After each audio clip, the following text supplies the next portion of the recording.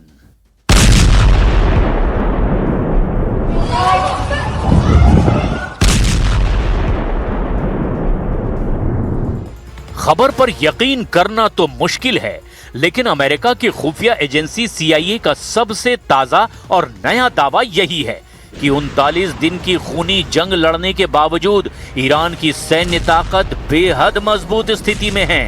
हैरान करने वाली बात तो यह है कि राष्ट्रपति ट्रंप दावा कर चुके हैं कि अमेरिका और इजराइल के हमले में ईरान की नौसेना 90% तक तबाह हो चुकी है। उसकी एयरफोर्स 95% तक बर्बाद हो चुकी है। उसकी मिसाइल और ड्रोन क्षमताएं 60 से 70% तक कम हो चुकी है। लेकिन इसके बावजूद अमेरिका की खुफिया एजेंसी CIA की ताजा रिपोर्ट में दावा किया गया कि ईरान को कमजोर समझना बहुत बड़ी भूल होगी।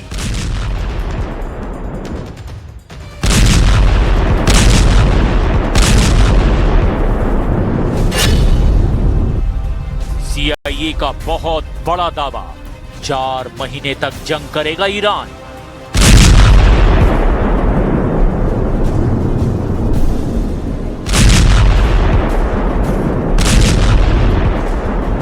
CIA की रिपोर्ट। अमेरिकी खुफिया एजेंसी CIA ने ईरान को लेकर एक महत्वपूर्ण रिपोर्ट जारी की है। रिपोर्ट में कहा गया कि यदि अमेरिका ईरान के प्रमुख बंदरगाहों की पूर्ण समुद्री नाकाबंदी भी कर देता है तो भी ईरान की अर्थव्यवस्था पर तुरंत कोई बड़ा संकट नहीं आएगा। CIA के आकलन के मुताबिक ईरान की अर्थव्यवस्था कम से कम 4 महीने यानी कि लगभग 120 दिन तक बिना किसी बड़े बाहरी दबाव या अस्थिरता के टिकी रह सकती है। ईरान के पास तेल और जरूरी चीजों के गुप्त भंडार हैं जो उसे बाहरी आपूर्ति कटने पर भी 90 से 120 दिनों तक बचाए रख सकते हैं। समुद्री नाकेबंदी के बावजूद ईरान जमीनी रास्तों जैसे कि ट्रक और रेल नेटवर्क के जरिए पड़ोसी देशों से व्यापार जारी रखने में कामयाब रहा है। ईरान की बैलिस्टिक मिसाइल क्षमता काफी हद तक सुरक्षित है। ईरान ने अपने भूमिगत मिसाइल अड्डों और स्टोरेज सुविधाओं को फिर से मरम्मत करके संचालित कर लिया है। माना जा रहा है कि उसके पास अभी भी 2500 से ज्यादा मिसाइलें और हजारों ड्रोन मौजूद है। रिपोर्ट के मुताबिक अगर अमेरिका ये सोच रहा था कि नाकेबंदी से ईरान कुछ ही हफ्तों में घुटने टेक देगा तो वो गलत था। CIA का मानना है कि ईरान का नेतृत्व अमेरिकी राजनीतिक इच्छा शक्ति के टूटने का इंतजार कर रहा है, क्योंकि अमेरिका में ये युद्ध घरेलू स्तर पर काफी अलोकप्रिय हो रहा है। हालांकि नाकेबंदी से ईरान की अर्थव्यवस्था को नुकसान जरूर हो रहा है, लेकिन ये सिस्टम कोलैप्स यानी कि पूरी तरह से अर्थव्यवस्था चरमराने की स्थिति से अभी कम से कम 4 महीने दूर है।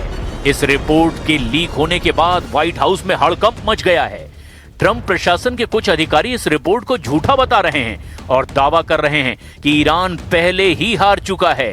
और इस रिपोर्ट के सामने आने के बाद अमेरिकी राष्ट्रपति डोनाल्ड ट्रंप और इजरायली प्रधानमंत्री बेंजामिन नेतन्याहू भी हैरान बताए जा रहे हैं, क्योंकि वे ईरान पर आर्थिक दबाव के जरिए जल्द समाधान की उम्मीद कर रहे थे।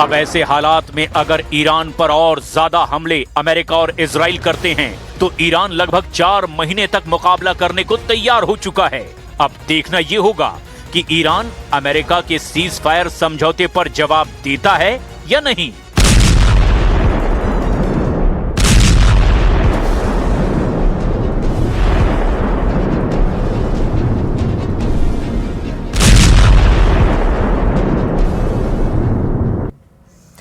और पुतिन ने जेलेंस्की से मुलाकात के संकेत दिए। उन्होंने कहा कि यूक्रेन युद्ध खत्म होने की कगार पर है और इस बीच यूक्रेन ने रूस पर दूसरा बड़ा ड्रोन अटैक कर दिया। दावा है कि रूस ने 300 से ज्यादा ड्रोन हमले किए। रूस का ये दावा है कि यूक्रेन ने 9000 से ज्यादा बार सीज फायर को तोड़ा है।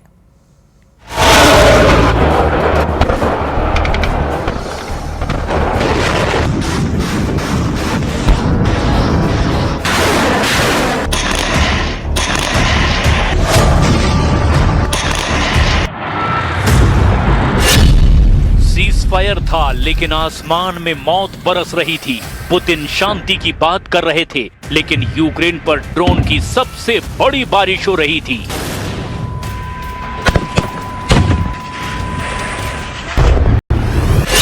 ट्रंप के अंदाज में डील, नेतन्याहू के अंदाज में हमला।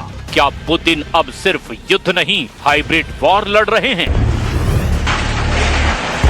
क्या जेलेंस्की को मनोवैज्ञानिक दबाव मिलाकर सरेंडर करवाने का गेम शुरू हो चुका है?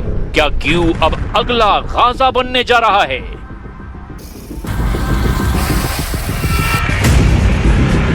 एक रिपोर्ट में दावा किया गया कि यूक्रेन अब रूस के ड्रोन अटैक से निपटने के लिए शॉटगन तक का इस्तेमाल कर रहा है।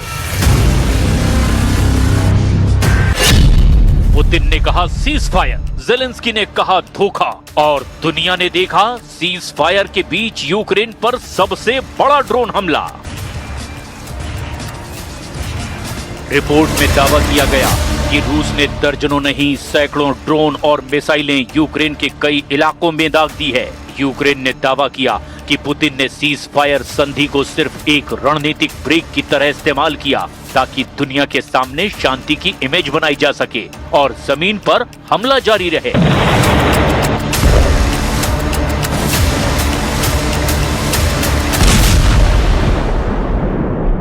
Пообещали помощь и начали раскручивать противостояние с Россией, которое продолжается до сих пор. Я думаю, что дело идет к завершению, но все-таки это серьезная вещь. रूस और यूक्रेन के बीच 3 दिन का सीज फायर सवालों के घेरे में है। दोनों देशों ने एक दूसरे पर युद्ध विराम तोड़ने के आरोप लगाए। रूस का दावा है कि यूक्रेन ने हजारों बार सीज फायर का उल्लंघन किया, जबकि यूक्रेन ने कहा कि रूस की सेना लगातार हमले कर रही है। इस दरमियान दोनों देशों के बीच 1,000 युद्ध बंदियों की अदला बदली पर सहमति भी खटाई में पड़ती दिखाई दे रही है। कीव ने पुतिन के उन दावों को खारिज कर दिया जिसमें यूक्रेन पर कैदियों की अदला बदली के समझौते से इनकार का आरोप लगा। मॉस्को ब्रिगेड के मुताबिक यूक्रेन की सेना ने रूस के ठिकानों पर तोपों से हमला किया, ड्रोन स्ट्राइक की और कई जगहों पर ग्राउंड अटैक भी हुए। रूस ने ये भी आरोप लगाया कि कीव आर्मी ने क्रीमिया, मॉस्को और बेलगोरोद इलाके में नागरिक ठिकानों को भी निशाना बनाया।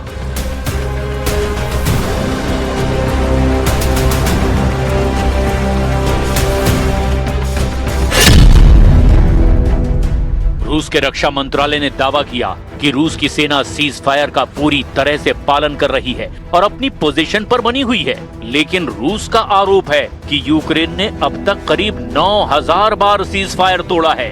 यूक्रेन ने मॉस्को के दावों को खारिज कर दिया। उल्टा एक दिन में यूक्रेन पर 51 हमलों का दावा किया और बॉर्डर इलाकों में लगातार गोलीबारी का भी आरोप लगाया। Ми будемо діяти абсолютно дзеркально. Сьогодні вони почали добу з обстрілів на фронті. Була штурмова активність, застосовуються дрони. Вчора вони завдавали ще більше повітряних ударів. Були наші дзеркальні відповіді. А завтрашній день залежить від того, що ми почуємо сьогодні. अब सवाल खड़े हो रहे हैं, क्या पुतिन वही कर रहे हैं जो नेतन्याहू गाजा में कर रहे हैं? पहले बातचीत की भाषा, फिर दुश्मन को अलग थलग करना और फिर लगातार एयर स्ट्राइक से उसकी मानसिक ताकत को तोड़ना। कीव पोस्ट की रिपोर्ट में दावा किया गया कि रूस की तरफ से लगातार ऐसा नैरेटिव बनाया जा रहा है कि ज़ेलेंस्की आखिरकार झुकेंगे ही, सरेंडर करेंगे और यूक्रेन को रूस की शर्तें माननी ही पड़ेगी। लेकिन ये सिर्फ मिसाइलों की लड़ाई नहीं है। पुतिन ने कीव के खिलाफ हाइब्रिड वॉर लॉन्च कर दिया है। एक तरफ ड्रोन अटैक, दूसरी तरफ साइकोलॉजिकल ऑपरेशन, तीसरी तरफ प्रोपेगेंडा और चौथी तरफ डिप्लोमेटिक प्रेशर। पुतिन बार बार ये संदेश देने की कोशिश कर रहे हैं कि युद्ध लंबा चलेगा, यूक्रेन थक जाएगा, पश्चिम थक जाएगा और आखिर में ज़ेलेंस्की अकेले पड़ जाएंगे। Пусть приезжает тот, кто хочет встретиться, пусть приезжает в Москву, мы встретимся. Можно встретиться и в третьей стороне, но только в том случае, когда будут достигнуты окончательные договоренности о мирном договоре, который должен быть рассчитан на длительную историческую перспективу, чтобы поучаствовать в этом мероприятии, либо что-то подписать, но это должна быть окончательная точка. पुतिन दावा कर रहे हैं कि वो यूक्रेन के राष्ट्रपति ज़ेलेंस्की से मिलने के लिए तैयार हैं, मॉस्को में या किसी थर्ड कंट्री में। लेकिन शर्त ये है कि फाइनल एग्रीमेंट साइन करने के लिए पहले मॉस्को आना पड़ेगा। दिलचस्प बात ये है कि इस पूरे खेल में ट्रम्प फैक्टर भी दिखाई दे रहा है। अमेरिका में ट्रम्प लगातार दावा कर रहे हैं कि वो ईरान के साथ युद्ध को डील के जरिए खत्म कर सकते हैं। पुतिन भी बार बार इसी नैरेटिव की भाषा बोल रहे हैं, लेकिन साथ में हमला भी जारी है। तो क्या पुतिन अब ट्रम्प स्टाइल में खेल रहे हैं? पहले दबाव बनाओ, फिर बातचीत की टेबल पर लाओ और दुश्मन को ऐसी हालत में पहुंचाओ कि वो मजबूरी में आखिरकार समझौता कर ले। उधर ज़ेलेंस्की ने भी खुली चुनौती दे दी है। उन्होंने कहा, रूस ने हजारों बार सीज फायर तोड़ा और शांति की कोई गंभीर कोशिश नहीं की। यानी दोनों तरफ से ये सीज फायर शब्द सिर्फ इस्तेमाल हो रहा है, लेकिन जमीन पर असली भाषा बारूदी है। They want Ukraine's permission to hold their parade so they can safely take to the streets for an hour once a year and then go back to killing our people and waging war. रूस ने victory day parade के दौरान अस्थायी युद्ध विराम की घोषणा की थी, लेकिन उसी दौरान यूक्रेन पर हमले जारी रहे। कुछ रिपोर्ट में दावा किया गया कि रूस ने चेतावनी तक दी कि अगर मॉस्को के कार्यक्रमों को निशाना बनाया गया तो कीव के सेंटर पर बड़ा मिसाइल अटैक हो सकता है। यानी ये सिर्फ युद्ध नहीं, ये डर का मैसेज है।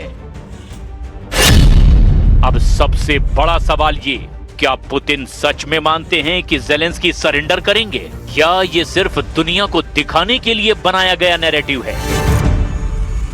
क्योंकि हकीकत ये है कि यूक्रेन अभी भी जवाबी ड्रोन अटैक कर रहा है। रूस के कई इलाकों में हमले हुए और मॉस्को तक सुरक्षा बढ़ानी पड़ी। मतलब जंग अभी खत्म होने से बहुत दूर है। रूस के खिलाफ 1500 से ज्यादा दिनों से चल रही इस जंग में अब यूक्रेन भी हाइब्रिड हथियारों से रूस की नींद उड़ा रहा है। कीव की सेना अब रोबोट को भी अपना फ्रंट लाइन सोल्जर बना रही है। यूक्रेन बिना इंसानों वाली लड़ाई में अब 25,000 रोबोट उतारने की तैयारी में है और दावा ये किया जा रहा है कि यूक्रेन के ये रोबोट सैनिक अगले 6 महीने में रूस के खिलाफ मोर्चा संभाल लेंगे। यूक्रेन के रोबोट ऐसी मशीनें हैं जो बारूदी सुरंगें बिछाने, घायल सैनिकों की मदद करने, सामान पहुंचाने के साथ साथ दुश्मनों के ठिकानों पर डायरेक्ट अटैक भी करेंगे। यानी जमीन पर जंग के हालात तेजी से बदलते जा रहे हैं। शॉर्ट रेंज मिसाइलों की जगह अब ड्रोन ने ले ली है। इंसानों की जगह अब रोबोट इस्तेमाल किए जा रहे हैं। ज़ेलेंस्की ने दावा किया कि अप्रैल में यूक्रेन के फौजी रोबोट ने 10,000 से ज्यादा बार यूक्रेनी सैनिकों की मदद की। यूक्रेन के कमांडर ने दावा किया कि हमारे पास हजारों यूजीवी यानी कि रोबोट हैं, जिसका इस्तेमाल इसीलिए करते हैं ताकि हम अपने सैनिकों की जान बचा सकें। K2 ब्रिगेड दुनिया की पहली ऐसी सैन्य ब्रिगेड है जो पूरी तरह से बिना इंसानों वाली जमीनी लड़ाई के लिए समर्पित है। रूस लगातार ये दिखाने की कोशिश कर रहा है कि यूक्रेन अब लंबी जंग लड़ने की हालत में नहीं है। कीव पोस्ट की रिपोर्ट के मुताबिक मॉस्को का पूरा नैरेटिव अब इस बात पर फोकस कर रहा है कि आखिरकार ज़ेलेंस्की को रूस की शर्तें माननी ही पड़ेंगी। यानी पुतिन सिर्फ जमीन नहीं जीतना चाहते, वो यूक्रेन की राजनीतिक इच्छा शक्ति तोड़ना चाहते हैं। लेकिन इस पूरी लड़ाई में अब सबसे बड़ा हथियार बन चुका है ड्रोन। रूस के शाहिद ड्रोन लगातार यूक्रेन के शहरों को निशाना बना रहे हैं। यूक्रेन भी मॉस्को और रूस के अंदर तक ड्रोन भेज करके जवाब दे रहा है।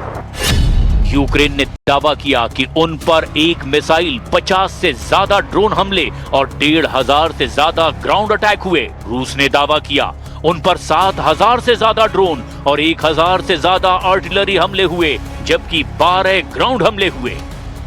यानी अब ये टैंक बनाम टैंक की जंग नहीं रही, ये जंग अब low cost high impact war बन चुकी है।